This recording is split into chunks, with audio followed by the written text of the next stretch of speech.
ठाकुर सेवा, जैसे आपको कि अब हम सेवा में रहेंगे तो हमारा काम कौन करेगा? तो पूरी सृष्टि तुम्हारे काम से चल रही है, तुम्हारे चलाए चल रही। अरे कुछ समय, घड़ी दो घड़ी तुम ऐसी निकालो जिससे एकांत चित्त से आनंद पूर्वक अपने लाडले ठाकुर को दुलार कर सको। उनको श्रृंगार करो, भोग लगाओ, आरती करो, 4 परिक्रमा करो, साष्टांग दंडवत करो। जीवन का परम लाभ है ये।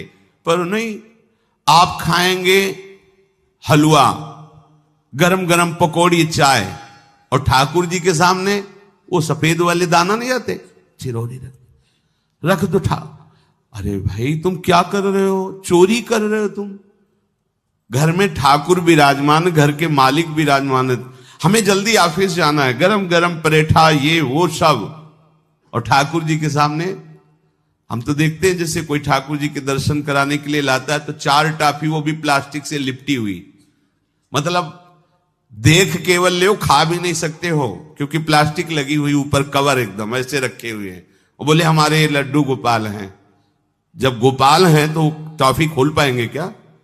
अगर आपको टॉफी पवाली है तो आप खोल करके सुंदर एक कटोरी में रख करके थे, ऐसे 4 दाने चिरौरी रख दिए, कटे हुए मिश्री के टुकड़े रख दिए। अरे अनंत ब्रह्मांडों का भरण पोषण करने वाला तुम्हारी चिरौरी के लिए मर रहा है। हाँ, अगर तुम्हारे पास केवल चिरौरी ही है तो वो तृप्त हो जाएगा। तुम खाओ हलवा, उसको रखो, चिरौरी तुम पहनो, एक से एक बढ़िया कपड़ा, और ठाकुर जी के लिए अलग कपड़ा होता है दुकानों में, वो ठाकुर जी के लिए लेना है। पूजा, सत्यनारायण की पूजा की सामग्री गांव में जो परचून की दुकानें होती हैं कस्बों में, उनमें अलग होती है। बोले सुपारी देना, तो बोले पूजा के लिए, बोले हाँ, वो सड़ी सुपारी का अलग बैंक होता है, वो पूजा के लिए जाएगा। प्रभु के लिए तुम ऐसे चिरौरी रख देते हो। वो नारियल भी जिसमें पाली लहो, देखो ना कथा, सत्यनारायण की कथा करनी, हमें नारियल दे दो। वो सूखा नारियल जो किसी काम में ले जाएगा, सत्यनारायण के पास जाएगा। वो कपड़ा टून का ना पहन सकते हैं, ना ओढ़ सकते हैं, ना बिछा सकते हैं, ना पोछा लगा सकते हैं, वो ठाकुर जी के लिए बलिहारी है श्रद्धा। तो भी ठाकुर जी भी ऐसी व्यवस्था करते हैं, ना पहनने लायक ना ओढ़ने लायक, ऐसा तुम्हें नया जीवन देंगे, जरूरत ही नहीं पड़ेगी कपड़े की, घूमो वैसे ही।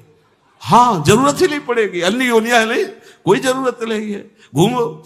इसलिए सावधान। भगवत सेवा का तात्पर्य है उत्तम भोग लगाए मोर मरकट को सेवा। स्वामी जी महाराज परम विरक्त, वैराग्य की चरम सीमा स्वामी श्री हरिदास जी, लेकिन उत्तम भोग लगाए ठाकुर जी को। उत्तम उत्तम, तुम्हारे पास जो कुछ है उसमें सबसे बढ़िया भोग बनाओ। धन्ना जी के पास बाजरा की रोटी भी पूरी नहीं थी कि भरपेट पाले, तो 1 रोटी रोज ठाकुर को रखते थे। आधी ठाकुर जी पाते थे, आधी आप पाते थे। सुदामा जी के पास कौन सा माखन मिश्री था? वो तंदुल जो पछोरने से बाहर निकलते हैं, किसी काम में नहीं, वो लेके गए थे। ठाकुर जी पाते हो कहते आज मैं तृप्त हो गया। सबरी जी के पास क्या था? क्या था? जंगली बेर, कहीं कड़ुआ कसैला ना हो, इसलिए चख के मेरे रघुनाथ जी को कहीं कसैला ना लगे। प्रभु वाह वाह करके पा रहे।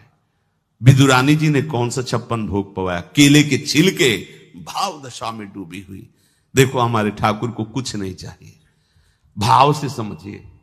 ये बिहारी जी को 4 घंटे बैठने के लिए 10-10 लाख रुपए का फूल बंगला निकला, काम थोड़ी चलाया जाता है। अरे हमारे लाडले सरकार है, अगर 4 घंटे बैठ गए 10 लाख खर्चा हो गया तो क्या? अनंत ब्रह्मांडों का सृजन करने वाला ठाकुर हमारे पास नहीं है, तो ठाकुर जी को आपका भाव चाहिए। और आप तो सो बढ़िया पलंग में, और ठाकुर जी को एक छज्जा में विराजमान किए, छज्जा में ऐसे उतर नहीं सकते, मतलब कूदे तो वैसे ऊंचे, अगरबत्ती दिखा दी चले। आप तो ऐसे नहीं, अपने लाडले ऐसे प्यार करो, ऐसी जगह सिंहासन रखो कि उतर कर अगर आपके वन विहार करना चाहे तो उतर लेना, ऐसा विराजमान करो आराम से। वो एकदम उसे दीवार में ऐसी जगह, या तो बाहर वाले कमरे में, अपने कमरे में तो ठाकुर जी रहेंगे ही नहीं। अरे भाई अगर घर में ठाकुर जी तो उठते बैठते निकलते, उनके दर्शन हो रहे, चोरी क्या? तुम तो हमारे घर के माई बाप हो, सब देखो, चोरी क्या आपसे? आपको जो अच्छा ना लगे सुधार देना, ऐसे रहना चाहिए। बिल्कुल भगवत प्राप्ति निश्चित है। ये सेवा पद्धति है, बड़े भाव से आप इसको स्वीकार कीजिए। हमारे लाडले बड़े कृपालु हैं। अरे जहर पिला रही है छाती में लगा के तो परम पद दे रहे हो, तुम दूध पिलाओगे तो तुम्हें परम पद नहीं मिलेगा। पूतना जहर लेकर के पिला रही बाल गोविंद को, अभी 6 दिन के ठाकुर हैं, उसे परम पद प्रदान किया, और आप रोज सुंदर सुंदर भोग लगा रहे हो और तुम्हें भगवत प्राप्ति नहीं होगी। ठाकुर जी की आरती उतार रहे हो, बलिहारी जा रहे हो, उनके सामने कीर्तन कर रहे हो, नृत्य कर, विश्वास तो करो ना, तुम्हें भगवत प्राप्ति हो जाएगी। आस्करण जी ने एक चौकीदार पूजा गृह के बाहर बैठाल दिया और कहा कोई भी भीतर आने ना पावे, क्योंकि एक बार भी सेवा में विक्षेप मुझे बर्दाश्त नहीं। तो ठीक 10 घड़ी का इन्होंने भी नियम, जो नियम लो उसका निर्वाह करो। 4 घंटे। दिल्ली का बादशाह किसी कारण से उधर आया हुआ था।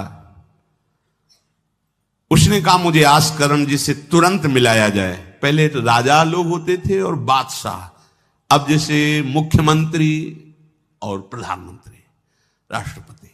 तो जो मुख्यमंत्री हैं ये राजा हैं प्रदेश के, और वो संपूर्ण राज्यों का बादशाह उसे कहा जाता था। आस्करण जी को शीघ्र हमारे सामने उपस्थित किया जाए। प्रार्थना की कि महाराज असंभव, इस समय आस्करण जी महाराज अपने ठाकुर जी की सेवा में हैं और उनका आदेश है 4 घंटे कोई हमसे बात ना करे। आस्करण जी को सूचना देने के लिए बार बार सेवकों को आदेश किया, पर कोई भी सेवक बादशाह की आज्ञा पर नहीं उतरा। हम अपने राजा से ऐसा नहीं प्रार्थना कर सकते। 4 घंटे। बादशाह को बहुत कष्ट हुआ कि हमारी आज्ञा का उल्लंघन। तुरंत आदेश किया सेनापति को, बुलाओ, देखते हैं कि हमारी आज्ञा का उल्लंघन का परिणाम क्या होता है।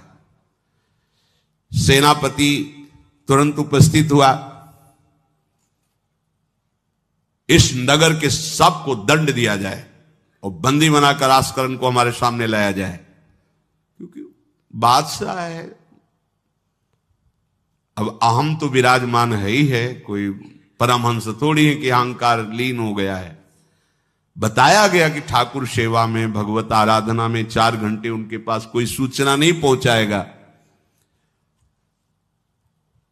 बादशाह की आज्ञा का उल्लंघन करने के कारण सब सैनिक जितने थे दब रहे थे। महाराज की तो आज्ञा है कि सूचना न दो, पर यहां तो सब गड़बड़ हो रहा। बादशाह ही नाराज हो गया। बड़ी घबराहट पूरे नगर में फैल गई और पूरे सैनिकों में फैल गई। ये नरवरगढ़ ग्वालियर से दक्षिण में है।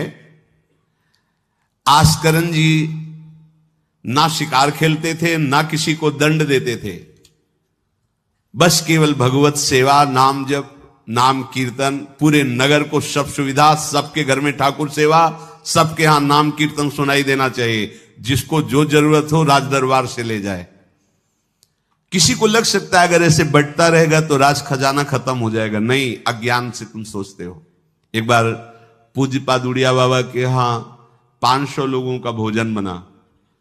अब वहां उत्सव में 5000 से भी अधिक लोग आ गए। तो जो सेवक जन थे, भंडारी थे, भाग के आए, बाबा अब तो बहुत ही हानि हो जाएगी, क्योंकि सब लोग आ गए। 5000 के लगभग लोग हैं और 500 का ही भोजन बना है।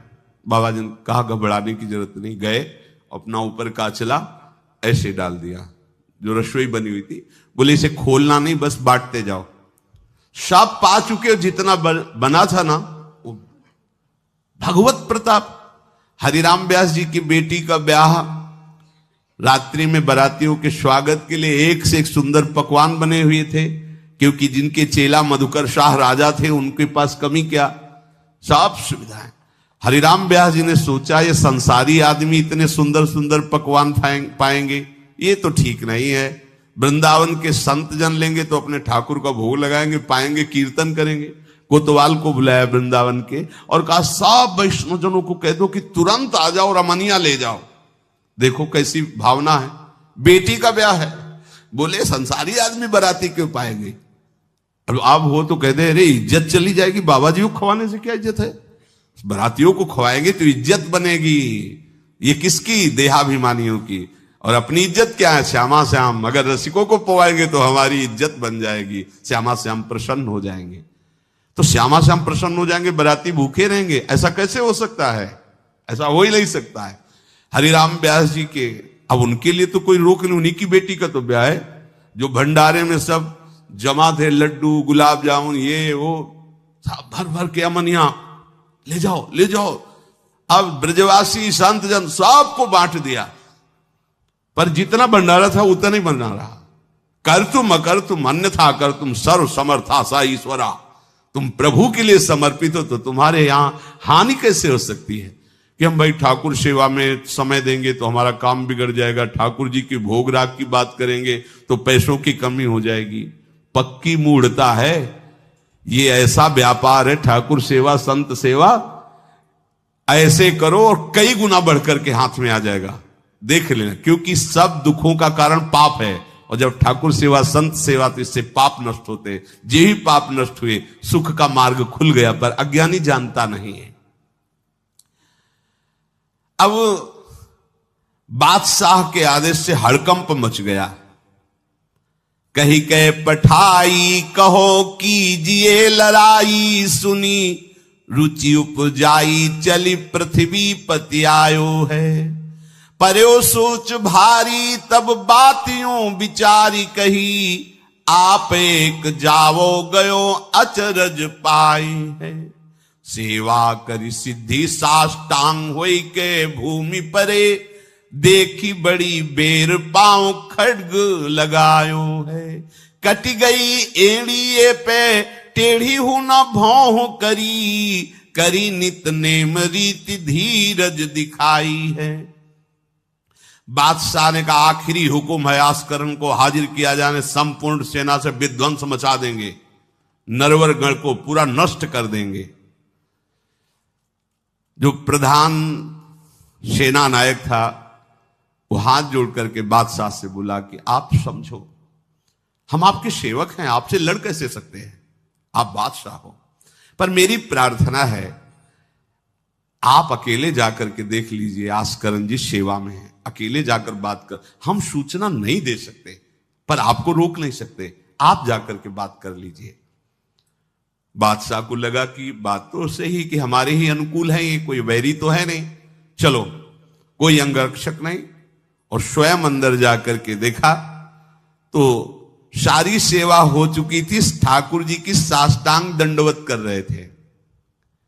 सत्संग में भी कहा है कि आप लोगों का जैसे शरीर स्वस्थ है तो साष्टांग दंडवत का नियम लेना चाहिए अपनी ठाकुर सेवा करके।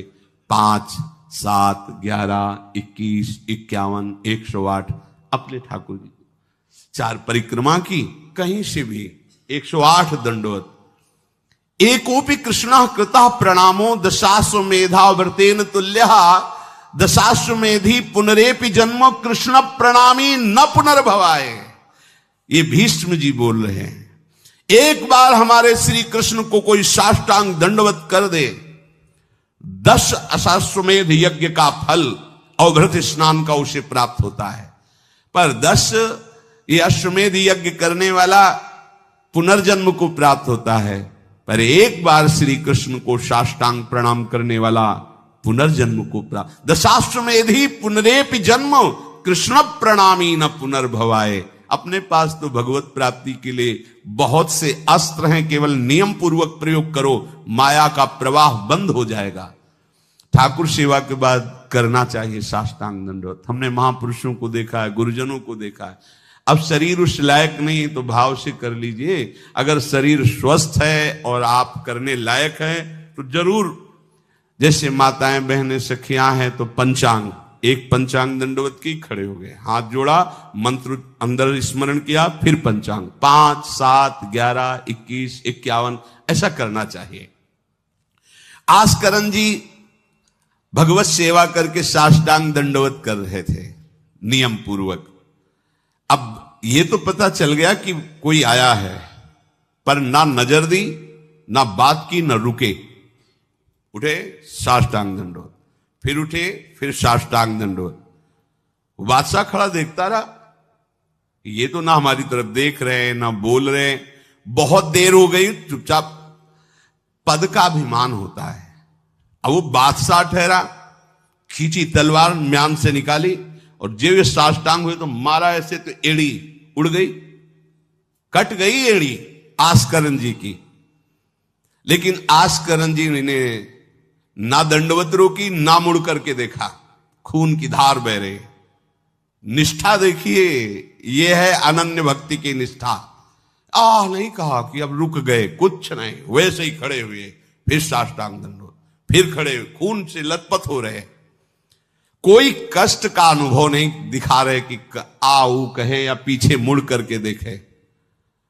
अब तो धैर्य छूट गया बादशाह की, ये मेरे से तो अपराध बन गया, ये कोई नाटक नहीं कर रहे, ये तो सच्ची में महान भागवत है। क्योंकि जो पद का अभिमानी जन होता है वो ये नहीं जानता है कि भक्ति क्या होती है, भक्ति का स्वरूप क्या होता है, भक्तों की निष्ठा क्या होती है। उनको तो लगता है कि मैं अमुक पदाधिकारी हूं, मैं इतना, तो ये बाबा जी लोग भीख मांगने वाले, इनके आगे क्या जमीन में बैठे, हमारे लिए कुर्सी की व्यवस्था नहीं होगी क्या? हमारे को इस पद का अभिमान जो मिला है उसका सम्मान होना चाहिए। तो वो जिस पद में है, इस सृष्टि में कोई वो पद नहीं है, वो हरिदास पद में है, हरि पार्षद। तुम तो मायाकृत सृष्टि के किसी पद पे होगे, वो मायापति के निजी पार्षद हैं। तुम्हें दिखाई देता है भिखारी है, तुम्हें दिखाई देता है भिक्षुक है, नहीं नहीं, वो इतने बड़े बादशाह के ऐसा बादशाह पैदा ही नहीं हुआ है? चाह मिटी चिंता मिटी, मनुआ बेपरवाह, और जिनको कछु न चाहिए वो साहन के साह। नरपति सुरपति लोकपति, जिनके भावे घास, जिनके भावे घास, रहे परमानंद में तज सब ही की आस। गर्दन उतार दोगे, अगर हरि का विधान होगा तो शरीर ही नष्ट होगा। नहीं, तो हमें छू भी नहीं सकते, हमारे स्वरूप को नहीं छू सकते। भक्त अपनी निष्ठा पे होता है। एक बार भी आस्करन जी ने मुड़ करके नहीं देखा बादशाह की तरफ। अब तो धैर्य छूट गया बादशाह की, गलती हो गई हमसे। ऐसा ही होता है। नवलदास जी को वृंदावन से हरिवंश महाप्रभु के शिष्य थे, तो बादशाह तुर्की था, उसके मन में वैश्यकुल के प्रति बड़ी ईर्ष्या पैदा हुई थी। तो उसने कहा भारत में वैश्यकुल नहीं रह जाना चाहिए, नष्ट कर दो। आतंक स्वरूप उनका काटना मारना, लाखों वैश्यों का कत्ल कर दिया।